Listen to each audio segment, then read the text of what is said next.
Good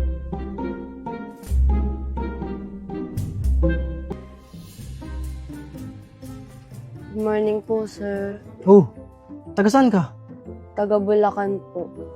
Kailan ka namatay? Last year lang po. Ayun! Tanggap ka na! Next! Hi, sir. Oh, ilang taon ka na? 41 po. Pero, buhay pa ako, sir. Totoo ba?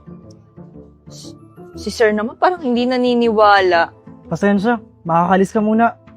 Next!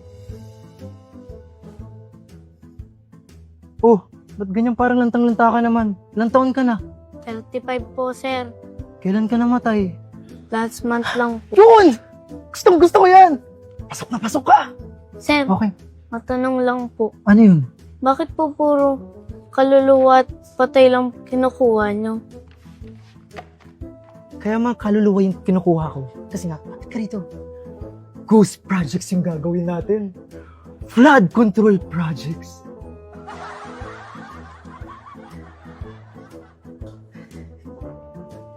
Boss, okay na po, boss.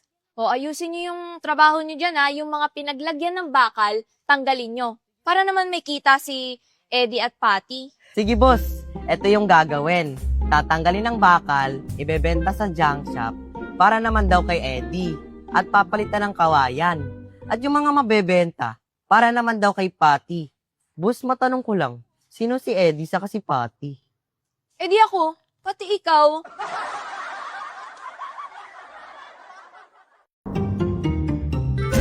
Halika dito. Oh, balita ko malapit ka na raw makagraduate. Ano pala balak mong kunin na kurso sa kolehiyo? Ang gusto ko pong kunin ay Bachelor of Science and Contractor Major in DPWH. Ha? Ba't naman niya yung napili mong kurso? Eh, Nay, para mas madali tayong yumaman, di ba? Hello? Oh, kamusta yung project natin? Approve ba? Yes!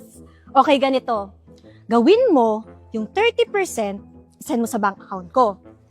Tapos, yung another 30%, bigay mo kay contractor. Tapos, yung natira, bigay mo kay engineer. Sabihin mo na yung mga bibiling materyales para sa project, tipirin. Eh, bahala na sila dyan! Yan! Tama yung ginagawa mo! Yan ang gusto ko sa'yo eh! Very good. Huh? Hindi, wag! Wag! Mapapahamak ka! Kasi, kung may nagsumbong sa'yo, mapapahamak ka nga eh. Susumbong? Sino susumbong? Ikaw? Okay, ganito na lang.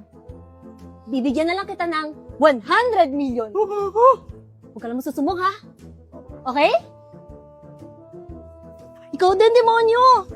Dahil sumusuporta ka, may 200 million ka sa akin!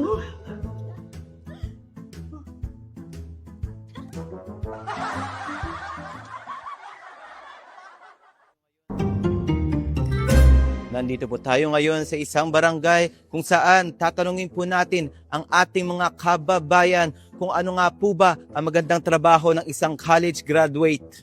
Siyempre, abogado po, no? 200K at million pa minsan ang nakukuha kada may maipanalo na kaso. Liit naman nun. Pakayabang naman nito. O bakit? Ano ba yung malaking kita? Ay, taka sa daddy ko. Daddy ko contractor. Isang project lang. Bilyon agad. Bilyon agad. Ayun, easy money.